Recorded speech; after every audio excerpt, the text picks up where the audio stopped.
اسی ملک میں تقریباً 700-800 سال تک مسلمانوں کی حکومت رہی، مغلیہ دور حکومت ہو یا اور دور حکومت ہو، ان سب حکومتوں کے خزانے سے مدرسے چلا کرتے تھے۔ 1000 سے زائد مدرسے صرف دہلی کے اندر تھے اور مختلف مقامات پر مدرسے چلتے تھے سرکاری شاہی خزانوں سے۔ بدقسمتی سے ہمارے اس ملک پر غیر ملکی طاقت آ کر قابض ہو گئی، گوروں کی حکومت آ گئی، ہمارے اس ملک کو غلام بنا لیا۔ جو ملک سونے کی چڑیا کہلاتا تھا اس کو کنگال بنا دیا۔ ہندو ہو، مسلمان ہو، سکھ ہو، عیسائی ہو، تمام اقوام کو انہوں نے غلام بنا لیا تھا۔ ہمارے اکابر رحمہ اللہ نے اس ملک کو آزاد کرانے میں عظیم قربانیاں انجام دی ہیں۔ سلطان ٹیپو شہید رحمۃ اللہ علیہ، نواب سراج الدولہ مرحوم، سید احمد شہید بریلوی رحمۃ اللہ علیہ، شاہ اسماعیل شہید رحمۃ اللہ علیہ، اور پھر 1857 کی جہاد آزادی میں حاجی امداد اللہ صاحب مہاجر مکی رحمۃ اللہ علیہ، حضرت مولانا رشید احمد گنگوہی، حضرت مولانا قاسم نانوتوی، حضرت حافظ احمد شہید رحمۃ اللہ علیہ، حضرت مولانا رحمۃ اللہ صاحب کیرانوی، کس کس کا نام لیا جائے، ہزاروں ایسے بڑے بڑے علماء تھے جنہوں نے جہاد کیا، جیلیں کاٹی اور نمازوں قید و بند کی صعوبتیں برداشت کی۔ بالآخر 1857 میں تو حالات ایسے بن گئے کہ مسلمانوں کے علماء کو خاص طور پر ایک ایک کر کے شہید کر دیا گیا۔ دہلی سے لے کر ملتان تک ہائی وے پر کوئی پیڑ ایسا نظر نہیں آتا تھا جس میں 2-4 علماء کی لاشیں لٹک رہی ہیں۔ 57-58 ہزار علماء شہید ہوئے، اور پھر لمبی داڑھی والا، کرتے والا، ٹوپی والا جو ملے مولوی ہے۔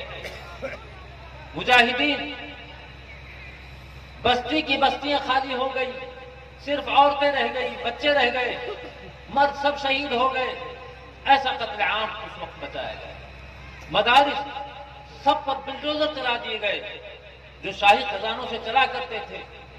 بہت سے معابد، مساجد وہ شہید کی گئی، اور آگے پادریوں نے گاؤں گاؤں گھوم کر اب گھومنا شروع کیا کہ یہ بچے جو رہ گئے ان کا کوئی پرسان حال نہیں ہے، ان بچوں کو ہمارے حوالے کر دو، ہم ان کو مفت کھلائیں گے، مفت پلائیں گے، مفت پڑھائیں گے، مفت پہنائیں گے، سب کچھ مفت کرائیں گے۔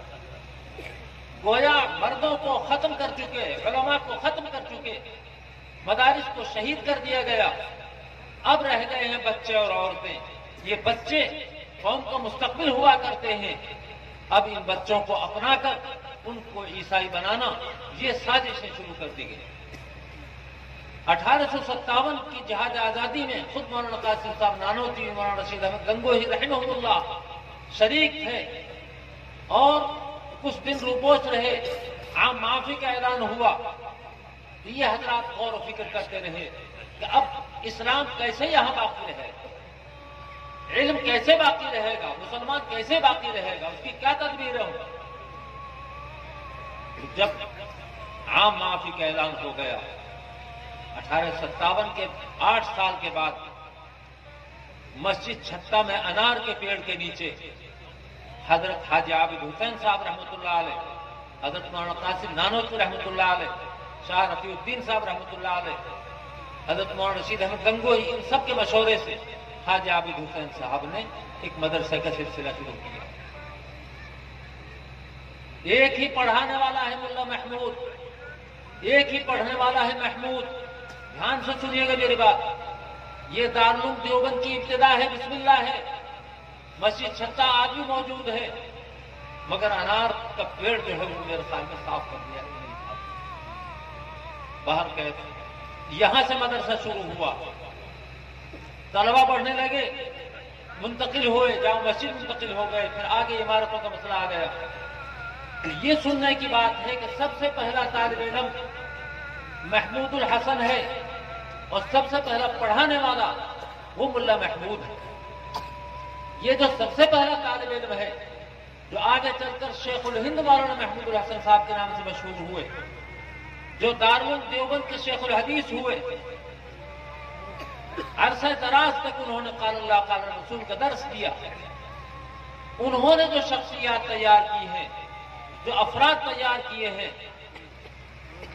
ان افراد نے اپنے اپنے میدانوں میں بے مثال قربانیاں دین اور اسلام کے لیے، تحفظ کے لیے دی۔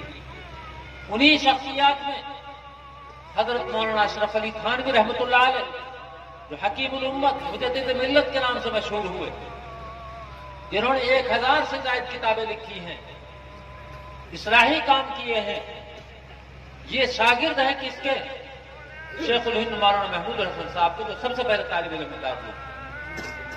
انہی کے شاگرد ہیں حضرت مولانا شاہ محمد الیاس صاحب رحمۃ اللہ علیہ، جنہوں نے ایسا نسخہ امت کے سامنے پیش کیا، آج وہ پورے عالم میں چپے چپے پر دعوت و تبلیغ کے نام سے پہنچا ہوا ہے۔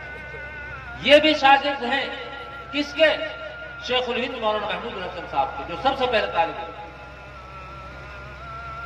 ایسے ہی شیخ الاسلام والمسلمین حضرت مولانا سید حسین احمد مدنی رحمۃ اللہ علیہ، جنہوں نے 18 سال تو مسجد نبوی میں درس کیا ہے، دارالعلوم دیوبند کے عرصہ دراز تک شیخ الحدیث ہوئے ہیں، ہزاروں شاگرد پیدا کیے ہیں، اور بہت سے خلفاء اور اصلاحی کام بہت آپ نے، اور پھر جہاد آزادی میں قید و بند کی صعوبتیں، مالٹا جیل میں اپنے استاد محترم حضرت شیخ الہند مولانا محمود الحسن صاحب کے ساتھ 4.25 سال مالٹا جیل رہے، کبھی نئی جیل رہے، کبھی مراد آباد جیل رہے، کہیں الہ آباد جیل رہے، مختلف جیلوں میں وقت کہیں کے لیے، اسلام کی بقا کے لیے، مسلمانوں کی بقا کے لیے کہ اس ملک میں اسلام کیسے باقی ہے، ہندوستان کی آزادی ہے۔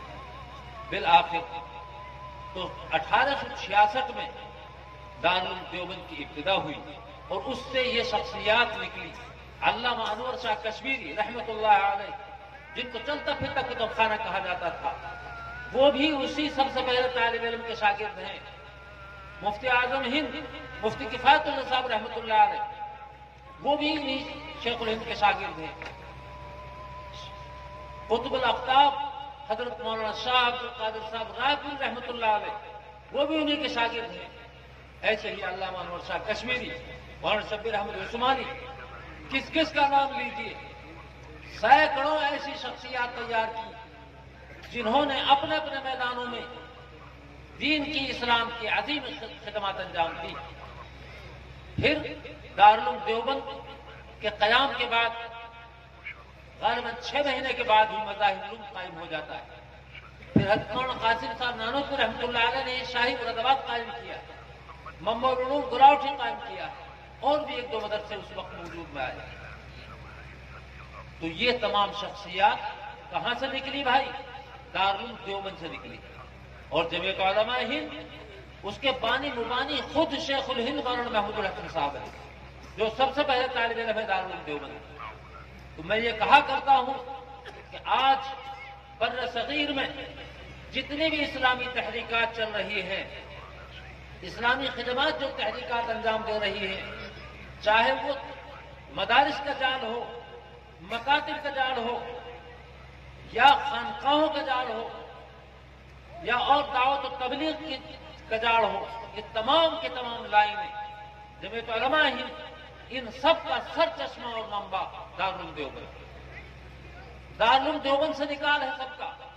حضرت مولانا شاہ محمد الیاس صاحب رحمۃ اللہ علیہ، اللہ ان کی قبر کو نور سے منور فرمائے، کیسا ایک سلسلہ انہوں نے شروع کیا جو آج دنیا میں کوئی خطہ ایسا نہیں ملے گا جہاں دعوت و تبلیغ کے نام سے لوگ کام نہیں کر رہے ہوں۔ یہ کہاں کا فیض ہے؟ یہ دارالعلوم دیوبند سے نکلا ہے۔ تمام مدارس اسلامیہ، اب یہ مدرسہ آپ کے سامنے ہے، یہ بھی دارالعلوم کا بچہ ہے۔ جتنے مدارس ہیں سارے کے سارے دارالعلوم کی اولاد، دارالعلوم کے بچے ہیں۔ دارالعلوم سب کا باپ اور دادا ہے۔ اس لیے یہ نسبت ہمارے حضرت، ہمارے مہمان خصوصی جو تشریف لائے ہوئے ہیں، اس ادارے سے منسلک ہے، اس ادارے کے استاد ہیں، بہت بڑی شخصیت ہے۔ اللہ تعالیٰ ان کی عمر میں برکت فرمائے، اور بہت بڑے شیخ کے مجاز ہیں، اللہ ان شیخ کی بھی عمر میں خیر و برکت فرمائے، ہمارے سروں پر تاج قائم فرمائے۔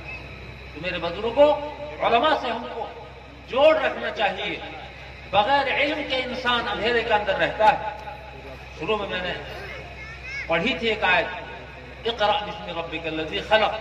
تو یہ پڑھنے کی یہ تمام یہ کل پرزے, یہ جو علماء بن کے نکل رہے, مفتیان بن کے نکل رہے, محدثین بن کے نکل رہے, مفسرین بن کے نکل رہے, حفاظ و قرہ بن کے نکل رہے, واعظین بن کے نکل رہے, داعی بن کے نکل رہے, یہ تمام کے تمام کل پرزے انہی فیکٹریوں سے بن کر نکلتے ہیں. یہ مدارس اسلامیہ سے بن کر نکلتے ہیں. اس لیے ان مدارس کا تحفظ, ان کی دیکھ ریکھ ہمارا اخلاقی فریضہ ہے. جتنے ہمارے ادارے مضبوط ہوں گے اتنا ہی ہمارا دین مضبوط ہوگا. علماء سے تعلق جتنا مضبوط ہوگا اتنا ہی ہمارا دین اور یقین اور ایمان مضبوط ہوگا. بغیر علماء کے ہم ایک قدم نہیں چل سکتے. قدم قدم پر علماء کی ہم کو ضرورت پڑے گی. اس لیے علماء سے محبت, علماء سے تعلق, علماء کا احترام لازم ہے. میں نے ایک حدیث پڑھی تھی, کن عالما او متعلما او مستمعا او محبا ولا تكن خامس فتالی. یا تو تم عالم بنو, تمہارے پاس قرآن و سنت کا علم ہو, اور اگر ابھی تم عالم نہیں بنے ہو تو کم از کم طالب علم بنو, سیکھنے والے بنو. اب سیکھنے والوں میں ایک تو یہ ہے جمع ہوئے مدرسے, ان میں سیکھنے والے, اور ایک وہ چلتا پھرتا مدرسہ. حضرت مولانا شاہ محمد الیاس صاحب رحمۃ اللہ علیہ فرمایا کرتے تھے, یہ ہمارا چلتا پھرتا مدرسہ ہے. جو ہم کو نہیں آتا وہ ہم اس کو باہر نکل کر سیکھیں گے, اور جو آ جاتا ہے وہ اپنے ان بھائیوں کو سکھائیں گے جو جن کو نہیں آتا. تو یہ تو جمع ہوئے مدرسے ہیں, اور وہ چلتا پھرتا مدرسہ ہے. کوئی ان میں منافات نہیں, سب ایک ہے. تو یا تو تم عالم بنو, اور عالم نہیں بنے ہو تو کم از کم سیکھنے والے بنو. تو 20 سال سے کم عمر کے جو بچے ہیں ان کو مدرسے میں سیکھنا چاہیے. ان کا پڑھنے کا وقت ہے, تعلیم کا وقت ہے. ان 20 سال سے کم عمر کے بچوں کو مکاتب سے جوڑیے, مدارس سے جوڑیے, اسکول سے جوڑیے, کالج سے جوڑیے, ان کو تعلیم سے جوڑیے. تعلیم جہاں دینی تعلیم تو ہمارے لیے فرض ہے اور وہ ہماری ضرورت ہے. اس لیے دینی تعلیم بھی لازم ہے اور عصری تعلیم بھی لازم ہے. 20 سال سے کم عمر کے بچے, ان کو تعلیم سے جڑے رہنا چاہیے. اور 20 سال سے جو زائد کے ہمارے نوجوان ہیں ان کو تجارت سے جوڑیے, بزنس سے جوڑیے, جماعت سے جوڑیے. ان کا دین رجحان بھی بنا رہے اور وہ کاروبار مست. کھانا خالی را دیو میں گرت, خالی جو گھر پڑا رہتا ہے تو اس کو جند بھوک اس میں بھی آ جاتے ہیں.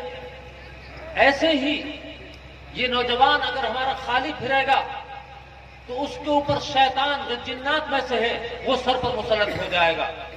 وہ اس کو غلط جگہ بٹھائے گا, غلط سوسائٹی میں لے جائے گا, جوا سٹا کی طرف لے جائے گا, میں نوشی کی طرف لے جائے گا, چوری چکوری کی طرف لے جائے گا. اس لیے میرے نوجوان 20 سال سے زائد عمر کے, ان کو بزنس سے, کاروبار سے, تجارت سے جڑنا چاہیے. تجارت میں 9 حصہ روزی ہے, اور دوسرے کاموں میں زراعت ہے, اور دوسرے جو ہم ہر بھائی اختیار کرتے ہیں صنعت حرفت ہے وغیرہ وغیرہ, ان میں 1 حصہ رزق ہے اور اس میں 9 حصے. اس لیے ہم کو اپنے نوجوانوں کو تجارت سے جوڑنا چاہیے, اپنے پیٹھ کو مضبوط بنانا چاہیے. طلب الحلال فریضۃ بعد الفرائض, جہاں اور فرائض ہمارے ذمہ ہیں اس کے ساتھ ساتھ حلال روزی حاصل کرنا, اپنا پیٹ بھرنا, اپنے بیوی بچوں کی کفالت کرنا, یہ بھی ہمارے لیے فریضہ ہے. تو میں عرض کر رہا تھا, یا تو عالم بنو, اور اگر عالم ابھی نہیں بنے ہو تو طالب علم بنو, او مستمع. اگر تمہارے پاس اتنا موقع نہیں ہے کہ تم علم حاصل کر سکو, مدرسے میں داخل ہو سکو, وقت نہیں نکلتا, تو کم از کم علماء کی بات سننے والے بنو. یہ تیسرا مقام. اور اگر تمہیں اتنا بھی موقع نہیں ملتا, اتنی بھی فرصت نہیں ملتی کہ تم علماء کے پاس بیٹھ کے ان کی بات سن سکتے ہو, تو ان سے دور دور سے محبت کرنے والے بنو. علماء سے عقیدت رکھو, محبت رکھو.